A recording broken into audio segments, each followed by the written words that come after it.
5 minute অকণমান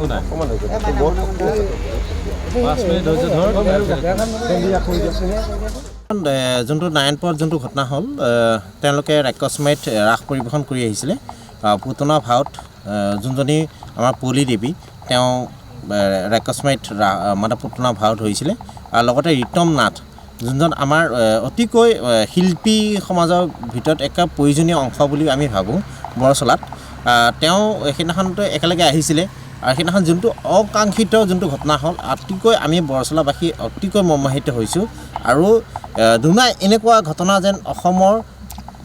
চুকে কোণে নহওক তাৰে প্ৰাৰ্থনা কৰিছোঁ কাৰণ একমাত্ৰ সন্তান আছিল যি একমাত্ৰ সন্তান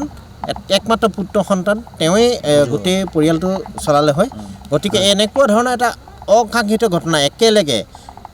পতি আৰু পত্নী একেলগে সমানে চিতা জ্বলা কেতিয়াও আমি দেখা নাই আৰু এনেকুৱা ধৰণৰ আমি ঘটনা কেতিয়াও মানে চাব নিবিচাৰোঁ গতিকে সকলোকে মই আহ্বান জনাইছোঁ আৰু এটা কথা কি তেওঁলোকৰ যিখিনি আহিছিলে আমি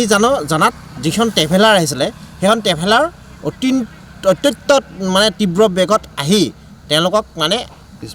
স্পীড ব্ৰেকাৰত তেওঁলোকে আহি তেওঁলোকক খুন্দা মাৰি তেওঁলোকক হত্যা কৰিলে একমাত্ৰ আমি ক'ব বিচাৰিছোঁ যে তেওঁলোকক হত্যা কৰিলে আৰু এইটো উচিত আমি তদন্ত আৰু ন্যায় আমি কামনা কৰিছোঁ বৰচলাবাসী ৰাইজৰ ফালৰ সঁচাকৈ আজি আমাৰ মুখত ক'বলৈ ভাষা নাই তেওঁলোকৰ এক্সিডেণ্টত ফলত স্বামী স্ত্ৰী ৰীতম নাথ আৰু পলি দেৱীৰ মৃত্যুত আমি বৰচলাবাসী ৰাইজে গভীৰ শোক প্ৰকাশ কৰিছোঁ আৰু তেওঁলোকৰ আত্মাই সদগতি লাভ কৰক তাকে আমি বৰচলাবাসী ৰাইজৰ হৈ কামনা কৰিছোঁ আৰু আমি আমাৰ ফালৰ পৰা বৰচলাবাসী ৰাইজৰ ফালৰ পৰা এটাই অনুৰোধ থাকিব অসম চৰকাৰ আৰু পৰিবহণ বিভাগলৈ যে যি ট্ৰেভেলাৰবিলাক বা আল্ট্ৰাবিলাকৰ যি গতিৰ স্পীড সেই স্পীডবোৰ আমি কমাবলৈ আহ্বান জনাম যে তেওঁলোকৰ গতিৰ ওপৰত ৰোধ কৰক কাৰণ এনেকুৱা ধৰণৰ মাতৃৰ একমাত্ৰ ল'ৰা এজন যে আজি মৃত্যুমুখত পৰিব লগা তেওঁ বোৱাৰী আজি 4 মাহ হৈছিল তেওঁলোকৰ বিবাহপাশত আবদ্ধ হোৱা সেই একমাত্ৰ পুত্ৰ আজি মৃত্যু হোৱাত মাতৃ সঁচাকৈ বহুত দুখ প্ৰকাশ কৰিছে আৰু